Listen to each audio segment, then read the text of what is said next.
இன்று ஒரு நாள் முழுவதும் இந்த மாநாடு ஒருங்கிணைக்க பெற்று காலையில் பேரணி தொடங்கி இப்போது இந்த மண்டபம் முழுவதும் 3 தலங்களிலும் ஆயிரக்கணக்கானவர்கள் அமர்ந்து இந்த அமர்வு நடைபெற்று கொண்டிருக்கிறது. இந்த மண்டபத்தை சுற்றிலும் கருஞ்சட்டை படை வீரர்கள் அணிவகுத்து நிற்கிறார்கள்.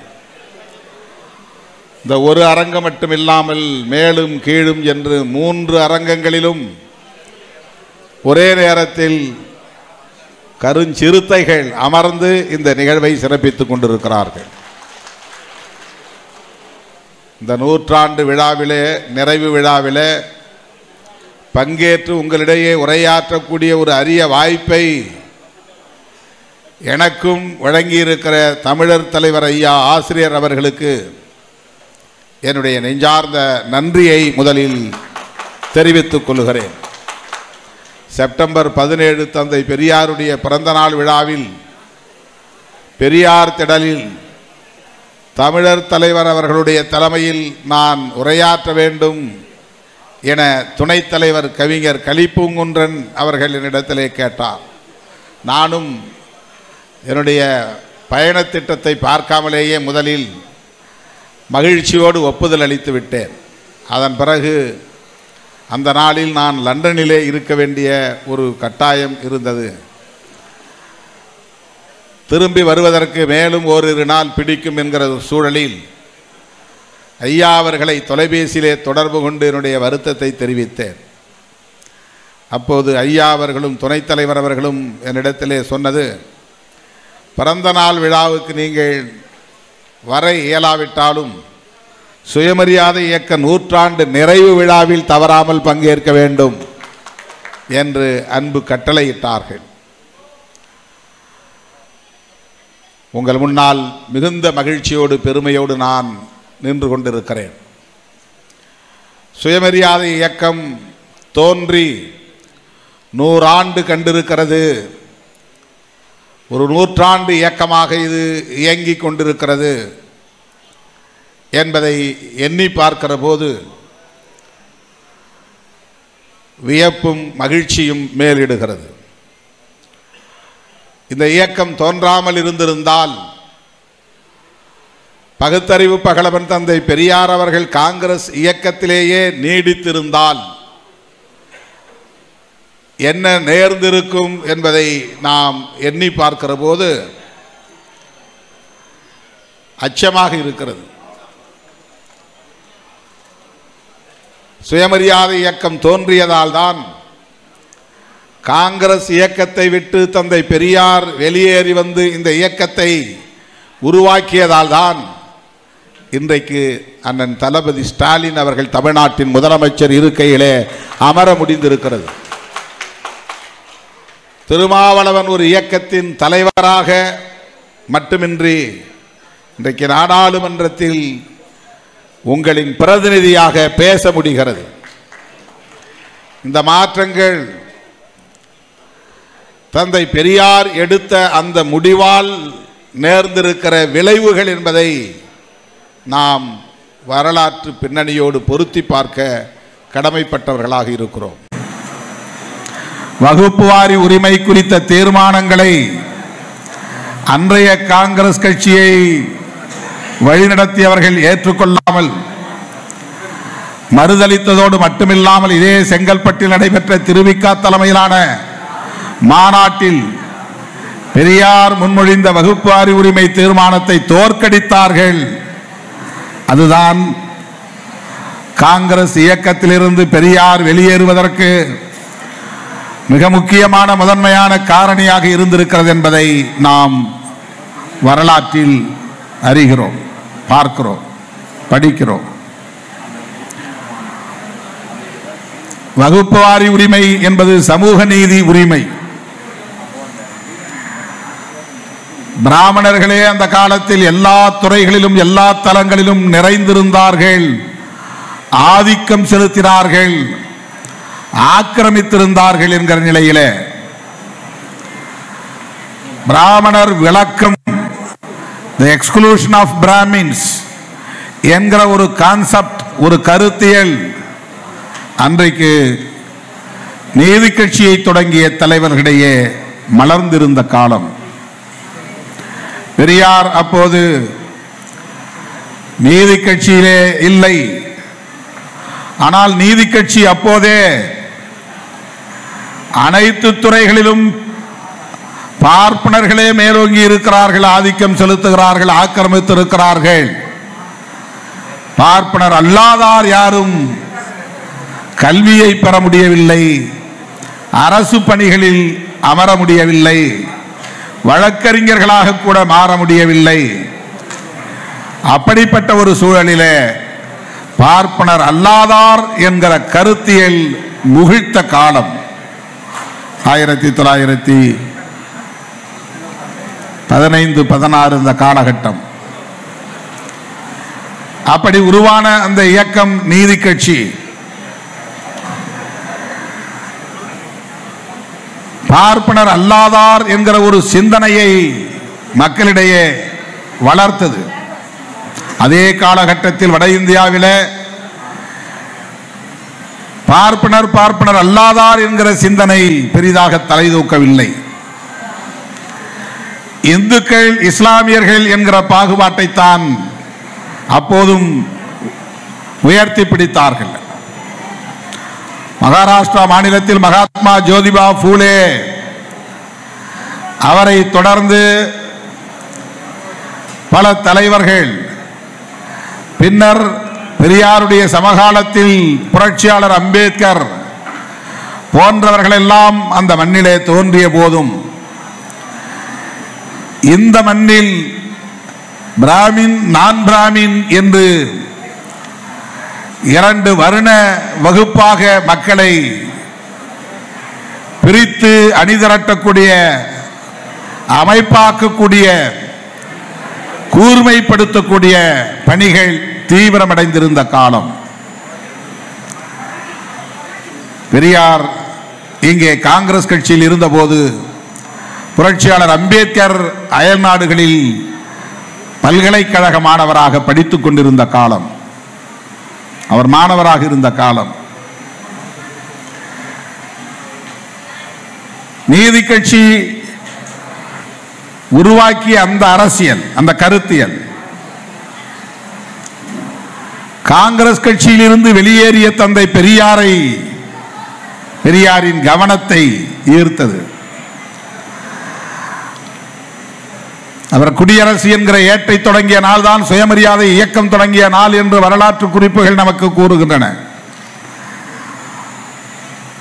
மே மாதம் 2ஆம் தேதி 1925ஆம் ஆண்டு குடியரசு முதலில் வெளியே வந்தபோது சாதிகள் இல்லையடி பாப்பா என்கிற பாரதியாருடைய பாடலோடு தான் அது வெளிவந்தது.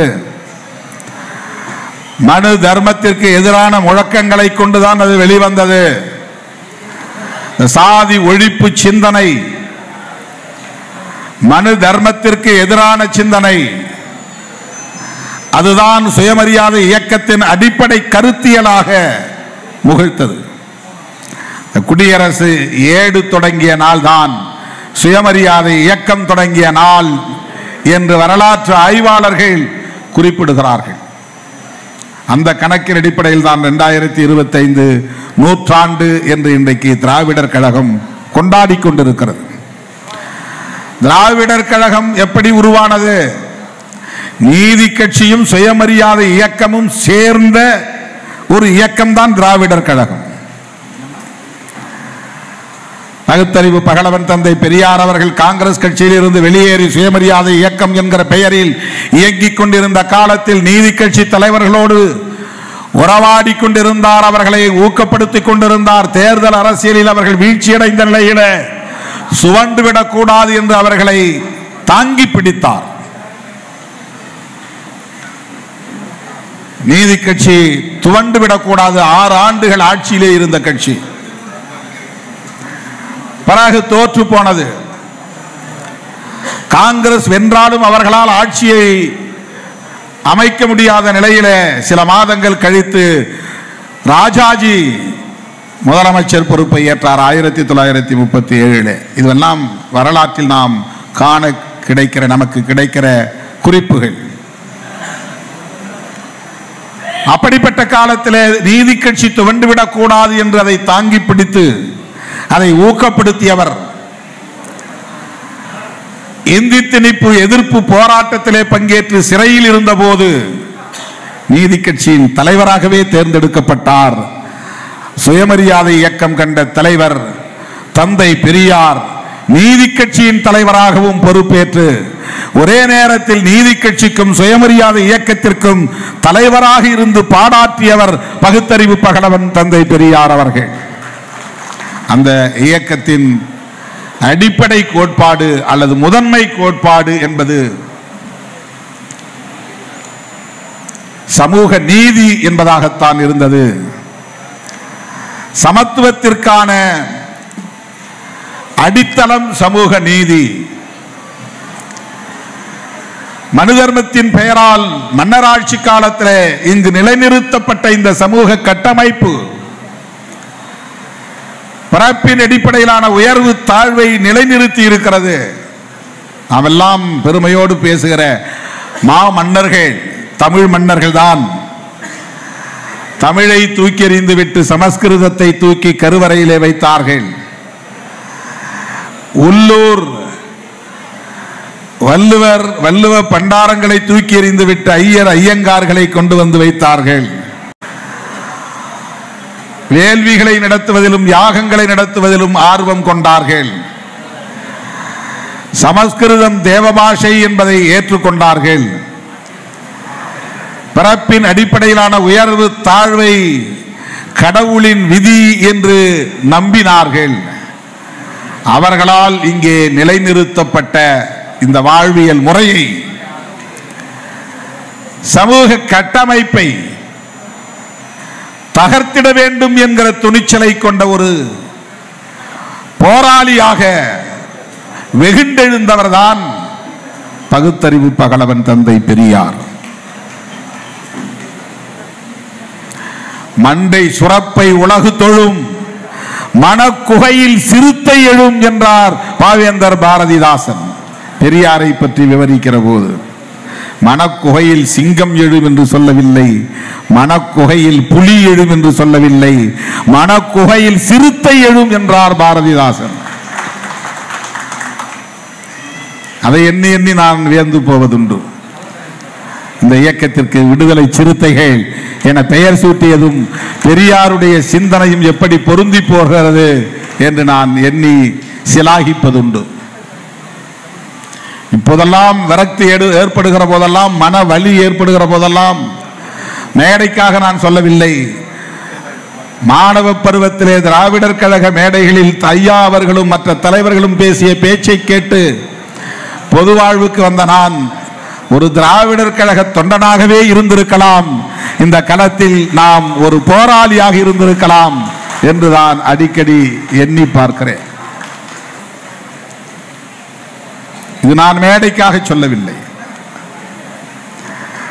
தேர்தல் அரசியல் எவ்வளவு வலிமிக்கது என்பது உங்களுக்கு தெரியும், எவ்வளவு அழுத்தங்களை தரக்கூடியது என்பது தெரியும். அவதூறுகளையும் அவமானங்களையும் நாள்தோறும் சந்திக்க வேண்டும் என்கிற இன்னல் நிறைந்த களம் என்பது உங்களுக்கு தெரியும். அவ்வப்போது அப்படி நான் நினைத்து பார்ப்பதுண்டு. எவ்வளவு பெரியாரை கொச்சைப்படுத்தினாலும், பெரியாருடைய அரசியலை காயப்படுத்தினாலும், தமிழர் தலைவர் ஐயா அவர்கள் பதற்றப்படாமல் அவற்றை எதிர்கொள்ளுகிற துணிச்சலை பெற்றிருக்கிறார். அந்த அளவுக்கு அவர் பக்குவமும் முதிர்ச்சியும் அடைந்திருக்கிறார். அதற்கு காரணம் அவர் ஏற்றுக்கொண்டிருக்கிற பெரியாரியம் என்கிற கருத்தியல் தான். இந்த அரசியலை எந்த சக்தியாலும் சிதைக்க முடியாது, வீழ்த்த முடியாது என்கிற அதீதமான ஒரு நம்பிக்கை தான். நான் இதுவரையில் ஐயா அவர்கள் பெரியாரை விமர்சிக்கிற யாரையும் கண்டு அவர் பதற்றப்பட்டதில்லை, ஆத்திரப்பட்டதில்லை. நான் அப்படி பார்க்கவில்லை அவரை. அவ்வளவு பக்குவமாக அதையெல்லாம் அவர் எதிர்கொள்கிறார்.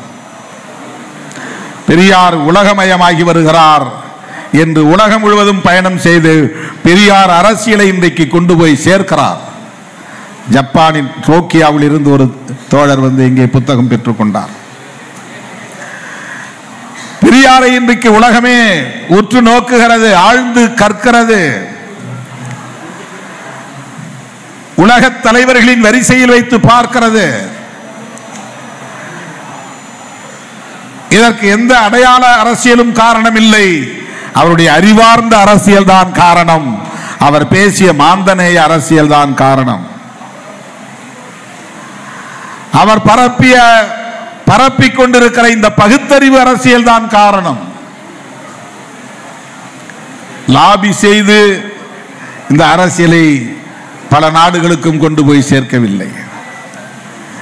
எப்படி சாக்ரட்டிஸின் அரசியலை நாம் தேடி படிக்கிறோமோ, எப்படி மாமேதை காரல் மார்க்சின் கருத்தியலை நாம் தேடி படிக்கிறோமோ, அப்படி இன்றைக்கு உலகம் முழுவதும் ஜனநாயக சக்திகள், முற்போக்கு சக்திகள், இடதுசாரி சக்திகள் தந்தை பெரியாரை தேடி படிக்கிற காலம் கனிந்திருக்கிறது. சூழல் மலர்ந்திருக்கிறது.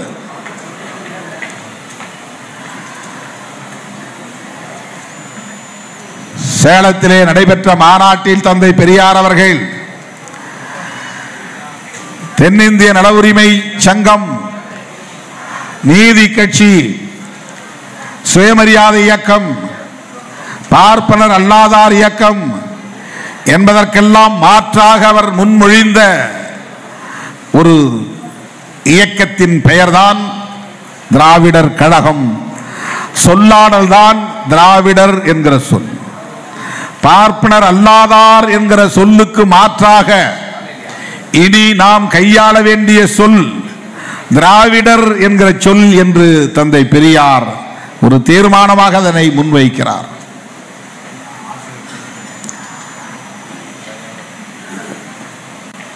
திராவிடர் கழகம் உருவாவதற்கு முன்பே தமிழ்நாடு தமிழருக்கே என்று சொன்னவர் தந்தை பெரியார். அவரை தமிழர் பகைவர் என்று பலர் உளறிக் கொண்டிருக்கிறார்கள், பிதற்றிக் கொண்டிருக்கிறார்கள். அரைவேக்காட்டுத்தனமாக அவதூறுகளை அள்ளி இறைக்கிறார்கள். எங்களுக்கு கவலையாக இருக்கிறது. ஆசிரியர் அதை பற்றி கவலைப்படுவதே இல்லை. அவருக்கு எல்லா நீள அகலமும் தெரியும், எல்லா உயரமும் தெரியும், ஆழமும் தெரியும் என்பதனால் அவர் அமைதி காக்கிறார். இவர்களெல்லாம் எந்த அளவுக்கு துள்ளுவார்கள் என்பது அவருக்கு தெரியும். யாருடைய பிடியில் இவர்கள் இருக்கிறார்கள், எந்த அளவுக்கு இவர்களை குறைக்க விடுவார்கள் என்பது அவருக்கு தெரியும். ஆகவே இதற்காக நாம் நம்முடைய சக்தியை விரயப்படுத்த வேண்டாம் என்கிற பக்குவம், முதிர்ச்சி தமிழர் தலைவர் ஐயா அவரிடத்திலே வெளிப்படுவதை நம்மால் பார்க்க முடிகிறது. என்னால் அதையெல்லாம் உள்ளபடியே சகித்துக் கொள்ள முடியவில்லை. அவர் அடைந்திருக்கிற இந்த பக்குவத்தை நாம் எல்லாம் அடைவதற்கு இன்னும் எத்தனை ஆண்டுகள் ஆகும் என்று தெரியவில்லை. திமுகவை எதிர்க்கிறார்கள் என்பதற்காக நாம் ஆத்திரப்படுகிறோம் என்று சில அற்பர்கள் பேசுகிறார்கள். திமுக ஒரு அரசியல் கட்சி, ஆண்ட கட்சி, ஆண்டு கொண்டிருக்கிற கட்சி, எத்தனையோ பல எதிரிகளையும் எதிர்ப்புகளையும் எதிர்கொண்ட கட்சி. அதற்கு யாரும் போய் தாங்கி பிடிக்க வேண்டிய தேவையில்லை, முட்டு கொடுக்க வேண்டிய தேவையில்லை. முட்டு கொடுத்தல் என்றால் சாயும் நிலையில் இருக்கிற ஒன்றுக்கு தான் முட்டு கொடுக்க வேண்டும். அது கோலோச்சுகிற கட்சி, அதற்கு யார் போய் முட்டு கொடுப்பார்கள்? அது ஆளும் கட்சி, ஆட்சி அதிகார பீடத்தில் இருக்கிற கட்சி, அது கோலோச்சி கொண்டிருக்கிற கட்சி. அதற்கு போய் எங்களை போன்றவர்கள் இடதுசாரிகள், திருமாவளவன் எல்லாம் முட்டு கொடுக்கிறார்கள் என்கிறார். அப்படி அல்ல. திராவிடம் என்கிற அரசியலையே கேள்விக்குள்ளாக்குகிற போது அதை திருமாவளவன் போன்றவர்களால் வேடிக்கை பார்க்க முடியாது. திராவிடம் என்பது ஆரியம் என்கிற கருத்தியலுக்கு எதிராக தோன்றிய ஒரு மகத்தான தத்துவ சொல்லாடல். அது பண்டிதர் அயோத்திதாசர் அவர்களால் பேசப்பட்ட அரசியல். அது புரட்சியாளர் அம்பேத்கர் அவர்களால் இந்த தேசம் முழுவதும் நாகர்கள் வாழ்ந்தார்கள். அந்த நாகர்கள் தான் இன்று திராவிடர்கள் என்றும் தமிழர்கள் என்றும் அழைக்கப்படுகிறார்கள் என அறிவிக்கப்பட்ட ஒன்று. அதனால்தான் நான் சொன்னேன், பார்ப்பனர் அல்லாதார் அனைவருமே திராவிடர்கள் தான், புரட்சியாளர் அம்பேத்கரும் திராவிடர் தான் என்று நான் சொன்னேன். ஆக திராவிடர் கழகத்திற்கு எதிரான ஒரு அரசியலை பேசுகிறார்கள் என்று திருமாவளவனோ அல்லது வீரபாண்டியன் அவர்களோ அல்லது ஜவாஹிருல்லா அவர்களோ கடந்து போனால் நாங்கள் பேசுகிற அரசியலின் அடிவயிற்றிலேயே அடிமடியிலேயே கை வைப்பதாக போய் முடிகிறது. நாங்கள் பேசுகிற அரசியலுக்கே அது ஆபத்து. இது திராவிடர் கழகம் பேசுகிற அரசியல், அது ஒரு தனி இயக்கம் பேசுகிற அரசியல் என்று கடந்து போய்விட முடியாது. எந்த பொறுப்புணர்வில் இருந்து இதை நாம் எதிர்கொள்கிறோம் என்பதுதான்.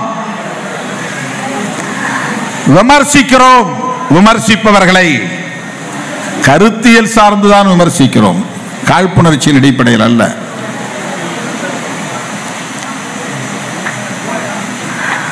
திமுகவை ஆட்சி அதிகார பீடத்திலிருந்து அகற்ற வேண்டும் என்று துடிப்பது ஆட்சி அதிகாரத்தை விரும்புகிற ஒவ்வொருவருக்கும் இருக்கிற ஆசையாக இருக்கலாம். ஆனால் அது திமுக என்கிற கட்சியோடு நின்று விடுகிற அரசியலாக இல்லை. திமுகவும் பேசுகிற, விடுதலை சிறுத்தைகளும் பேசுகிற, இடதுசாரிகளும் பேசுகிற அரசியலுக்கே வேட்டு வைக்கிற முயற்சியாக இருக்கிறது, சங்க பரிவாரங்களின் முயற்சியாக இருக்கிறது. எனவேதான் சங்க பரிவாரங்களின் தூதுவர்களாக இந்த களத்திலே, பிரதிநிதிகளாக இந்த களத்திலே இறங்கி இருப்பவர்கள் எந்த முகமூடி போட்டிருந்தாலும் அந்த முகமூடியை கிழிக்க வேண்டிய பொறுப்பு, தோலுரிக்க வேண்டிய பொறுப்பு, அவர்களை மக்களின் முன்னால் அம்பலப்படுத்த வேண்டிய பொறுப்பு மேடையில் அமர்ந்திருக்கிற முற்போக்கு சக்திகளாக இருக்கிற ஒவ்வொருவருக்கும் இருக்கிறது என்று உணர்ந்திருக்கிற இயக்கம் விடுதலை சிறுத்தைகள் கட்சி. சுயமரியாதை இயக்கம் தோன்றிய பிறகுதான் இந்த தமிழ் சமூகத்தில் காலம் காலமாக புறையோடி கிடந்த மூட நம்பிக்கைகளுக்கு எதிரான போர்க்குரல் ஒலித்தது. இது கடவுள் எழுதிய தீர்ப்பு, தலை விதி என்று கடவுளின் மீது பாரத்தை போட்டுவிட்டு இந்த நரகத்திலே உழன்று கொண்டிருக்கிற மக்களை மீண்டெழ வைத்தது, உரிமை குரல் எழுப்ப வைத்தது. அந்த துணிச்சல் இங்கே முகிழ்ப்பதற்கு தந்தை பெரியார் என்கிற ஒரு மாமனிதரின் குரல் தான், அவருடைய அரசியல் தான் காரணம் என்பதை நன்றி பெருக்கோடு களத்தில் நின்று உரத்து பேசுகிறோம். வேறு எந்த எதிர்பார்ப்பும் கிடையாது, உள்நோக்கமும் கிடையாது. மராட்டிய மண்ணிலே 1925 தோன்றிய RSS என்கிற இயக்கம் ஆரியர்களுக்காக, அதிலும் குறிப்பாக நம்முடைய தமிழர் தலைவர் அவர்கள் வெளியிட்டிருக்கிற அறிக்கையில் குறிப்பிட்டிருப்பதை போல பார்ப்பனர்களிலேயே உயர்ந்த பார்ப்பனர் நாங்கள் தான் என்று இன்றைக்கும் தம்பட்டம் அடித்துக் கொண்டிருக்கிற சிற்பவன் என்கிற பார்ப்பனர்கள் தங்களுக்காக உருவாக்கி கொண்ட ஒரு இயக்கம் தான் தொண்டு நிறுவனம் என்கிற பெயரால் RSS என்கிற இயக்கம் உருவானது. அவர்கள் முன்மொழிந்த அந்த அரசியல் இன்றைக்கு இந்தியா முழுவதும் வெகு வேகமாக பரவி வருகிறது. பல மாநிலங்களில் ஆட்சி அதிகார பீடத்தில் அமர்ந்து விட்டது. டெல்லியிலும் அவர்கள் ஆட்சி அதிகார பீடத்திலே 11 ஆண்டுகளுக்கு மேலாக இருக்கிறார்கள். டெல்லி யூனியன் பிரதேசத்தில் இன்றைக்கு பாஜக ஆட்சி. அவர்கள் உருவாக்குகிற பாடத்திட்டத்தில் RSS இயக்க வரலாறு இதுதான் நாளைக்கு தமிழகத்திலும் நடக்கப் போகிறது. இதற்கு இடம் கொடுக்க போகிறோமா என்பதுதான் நம் முன்னால் இருக்கிற கேள்வி. திமுகவை வீழ்த்திய பிறகு, திராவிட அரசியலை வீழ்த்திய பிறகு, பெரியார் அரசியலை வீழ்த்திய பிறகு வீழ்த்த துடிக்கிறவர்கள் என்ன மாற்று திட்டத்தை இங்கே முன்வைக்க போகிறார்கள்? இவர்களால் திமுக அமர்ந்திருக்கிற ஆட்சி பீடத்தில் போய் அமர்ந்து விட முடியுமா? அப்படியே அமர்ந்தாலும் பெரியார் பேசிய அரசியலை உரத்து பேச முடியுமா? ஆக இவர்கள் யாருக்கு இடம் கொடுக்கிறார்கள், வழிவகுக்கிறார்கள், சிவப்பு கம்பளம் இருக்கிறார்கள் என்றால் பெரியார் அரசியலையே முற்றும் முழுதுமாக சிதைத்துவிட வேண்டும் என்று துடிக்கிற சங்க பரிவாரங்களுக்கு துணை போகிறார்கள். இதை யார் அம்பலப்படுத்துவது? இதுதான் இன்றைக்கு தமிழ்நாட்டில் இருக்கிற மிக முக்கியமான சவால். மிக மிக முக்கியமான சவால். அதிமுகவையும் திமுகவையும் ஒரே நேரத்தில் வீழ்த்திவிட்டால் அடுத்து நாம் தான் இங்கே கோலோச்ச முடியும் என்று கணக்கு போட்டு காய்களை நகர்த்துகிறது பாஜகவும் ஆர்எஸ்எஸும். இதை மறுக்க முடியுமா? டெல்லியிலே நேரடியாக காங்கிரஸை வீழ்த்த முடியாத நிலையிலே அண்ணா சாராவின் போராட்டத்தை பயன்படுத்தி கெஜ்ரிவாலை ஊக்கப்படுத்தி அவரை ஆட்சியிலே அமர வைத்து இன்றைக்கு அவரை தூக்கி எறிந்து விட்டு பிஜேபி ஆட்சியில் அமர்ந்து விட்டது. மகாராஷ்டிராவிலே அதே உத்திதான், ஹரியானாவிலே அதே உத்திதான், ஒடிசாவிலே அதே உத்திதான், கர்நாடகாவிலே இன்றைக்கு அவர்கள் வலுப்பெற்ற ஒரு சக்தியாக மாறி இருக்கிறார்கள். ஆந்திராவிலும் இன்றைக்கு அவர்கள் அதிகாரத்தை பகிர்ந்து கொள்ளும் நிலைக்கு வந்துவிட்டார்கள். இந்தியாவிலே இன்றைக்கு மேற்கு வங்கத்திலும் கேரளாவிலும் தமிழ்நாட்டிலும் தான் அவர்கள் ஜம்பம் பலிக்கவில்லை. மேற்கு வங்கத்திலும் கூட இன்றைக்கு அவர்கள் ஒரு சக்தியாக காங்கிரஸை பின்னுக்கு தள்ளிவிட்டு வளர்ந்து நிற்கிறார்கள். தமிழ்நாட்டில் அப்படி ஒரு நிலை ஏற்பட்டால் என்ன ஆகும்? தயவு கூர்ந்து எண்ணி பார்க்க வேண்டும். அகில இந்திய அளவில் எல்லா மாநிலங்களுக்கும் வழிகாட்டக்கூடிய ஒரு மாநிலமாக தமிழ்நாடு தொடர்ந்து நீடித்து வருகிறது, இயங்கி வருகிறது. இந்தியை எதிர்க்க வேண்டும் என்கிற உணர்வு இப்போதுதான் தென்னிந்திய மாநிலங்களில் சிலருக்கு வந்திருக்கிறது. ஆனால் இதனை தொடர்ந்து 1938 காலகட்டத்தில் இருந்து பெரியார் தலைமையிலே தொடங்கிய முதல் மொழி போராட்டம், இந்தி திணிப்பு எதிர்ப்பு போராட்டம் இன்றைக்கும் தமிழ்நாட்டிலே அது கனன்று கொண்டிருக்கிறது, அடைகாக்கப்பட்டு வருகிறது. இத்தகைய வலிமை பெறுவதற்கு சுயமரியாதை இயக்கம் தோன்றியதுதான் காரணம். பெரியார் உருவாக்கிய சுயமரியாதை இயக்கத்தின் தாக்கம் தான் காரணம். சற்று சிந்தித்து பாருங்கள். ராஜாஜி உட்கார்ந்த நாற்காலியில் முத்தமிழறிஞர் கலைஞர் அமர முடிந்தது என்றால் அது பெரியாரின் உழைப்புக்கு கிடைத்த விளைச்சல் என்பதை மறந்துவிடக் கூடாது. அவருடைய தனிப்பட்ட திறன் ஒரு பக்கம் இருக்கலாம். திமுக என்ற இயக்கம் எங்கிருந்து உருவானது? அண்ணாவால் உருவானது. அண்ணா எந்த பாசறையில் வளர்ந்தவர்? அவர் எந்த அரசியலை மக்களிடத்திலே பேசினார்? பெரியாரின் பாசறையில் வளர்ந்தவர். அவருடைய தொடர்ச்சி தான் இன்றைக்கு முத்துவேல் கருணாநிதி ஸ்டாலின் என்று சொல்லுகிற அந்த அறிவிப்பு, அந்த துணிச்சலான அறிவிப்பு. திராவிடர் கழகத்தின் அரசியலை உள்வாங்கிய காரணத்தினால்தான் நமக்கு இடதுசாரி பார்வை இருக்கிற காரணத்தினால்தான் சமூக நீதி சிந்தனை மேலோங்கி இருக்கிற காரணத்தினால்தான் மதசார்பற்ற முற்போக்கு கூட்டணியில் தொடர்ந்து நாம் வலுவாக நீடிக்கிறோம். இந்த அணி வெற்றி பெற வேண்டும் என்று போராடுகிறோம். இந்த ஆட்சி பாதுகாக்கப்பட வேண்டும் என்று போராடுகிறோம். அதைத்தான் நம்முடைய தமிழர் தலைவர் ஐயா ஆசிரியர் அவர்களும் தேர்தல் அரசியலில் ஈடுபாடு இல்லாத நிலையிலும் எப்படி பெரியார் தேர்தல் அரசியலில் ஈடுபட்ட நீதி கட்சிக்கு துணையாக இருந்தாரோ அதை போல இன்றைக்கு தமிழர் தலைவர் அவர்கள் திமுக, விடுதலை சிறுத்தைகள் போன்ற தேர்தலில் பங்கேற்கிற அரசியல் கட்சிகளை ஊக்கப்படுத்திக் கொண்டிருக்கிறார். அந்த வலுவை பெருக்கிக் கொண்டிருக்கிறார். திமுகவும் திகாவும் இரட்டை குழல் துப்பாக்கி என்றால் விடுதலை சிறுத்தைகள் மூன்றாவது குழல் என தமிழர் தலைவர் அவர்கள் சொல்லுகிறார் என்றால் அவருடைய நாவிலிருந்து இப்படி ஒரு அங்கீகாரம் பிறக்கிறது என்றால் அது திருமாவளவனுக்கு கிடைத்த பெரும் பேர் என்று நான் எண்ணி பெருமைப்படுகிறேன். தமிழர் தலைவர் அவர்களுடைய வாழ்த்துக்களாக எண்ணி நான் பெருமைப்படுகிறேன். பெரியார் அரசியலை பேசுகிற இயக்கங்களின் வரிசையில் திராவிடர் கழகம், திராவிட முன்னேற்ற கழகம், விடுதலை சிறுத்தைகள் கட்சி என்று அந்த மூன்றாவது இடத்திலே இடம்பெறுகிற ஒரு அங்கீகாரத்தை பெற்றிருக்கிறோம். தேர்தல் ஆணையத்தின் அங்கீகாரத்தை விட பெரியார் திடலின் அங்கீகாரம் தான் பெருமைக்குரியது என்று நான் எண்ணி பெருமைப்படுகிறேன்.